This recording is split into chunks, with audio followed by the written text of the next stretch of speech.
सो RDJ के MCU में वापस आने के बाद इंटरनेट पर फैंस का रिएक्शन बहुत ही ज्यादा क्रेजी है, जहां कुछ फैंस इस न्यूज को सुनकर खुश हैं तो कुछ लोग खुश नहीं हैं और ज्यादातर कंफ्यूज्ड हैं। But don't worry guys, let's break it down. तो रिसेंटली हमें पता चला कि एवेंजर्स कैंग डायनेस्टी का नाम बदलकर एवेंजर्स डूम्सडे कर दिया जाएगा, जो कि मई 2026 को रिलीज होगी। जहां फैंस बहुत ज्यादा एक्साइटेड हो गए कि हमें फाइनली एमसीयू में डॉक्टर विक्टर वॉन डूम देखने को मिलेगा। जिसके बाद रूसो ब्रदर्स ये अनाउंस करते हैं कि इस कैरेक्टर को प्ले करने वाला एक्टर यहाँ पर मौजूद है। फिर वो एक्टर चल के सामने आता है, अपना मास्क हटाता है and boom, Robert Downey junior. मैं बिल्कुल एक्सपेक्ट नहीं कर रहा था कि ये एक्टर आरडीजे होने वाले हैं।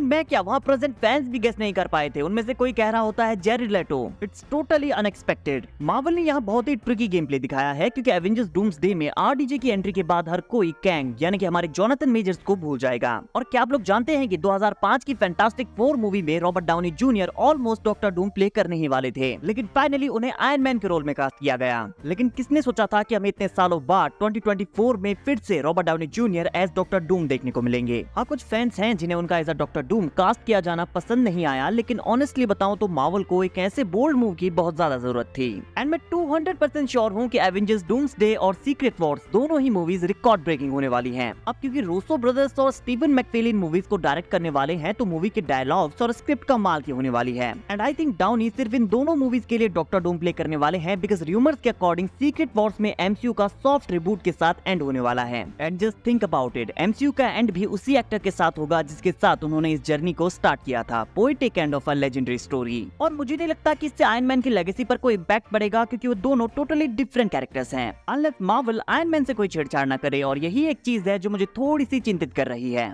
बाकी हमने देखा है कि एक actor 2 different superhero roles play कर सकता है, so I am cool with it. देखो गाइस, यहाँ पर 2 पॉसिबिलिटीज हैं। पहला ये कि आयरन मैन को ही डॉक्टर डूम बनाया जाए, जैसा कि हमने iron man demon in an armour what if story में देखा है, जहाँ टोनी स्टार्क और विक्टर वॉन दोनों फ्रेंड्स होते हैं। वो एक मशीन के थ्रू एक दूसरे की बॉडी में स्विच कर जाते हैं, और विक्टर वॉन टोनी की मेमोरीज को मिटाकर उसे लेटवेरिया के स्लम्स में भेज देता है। और दूसरी ये कि उन्हें आयरन मैन से कनेक्ट किए बिना सीधे डॉक्टर डूम बना दिया जाए।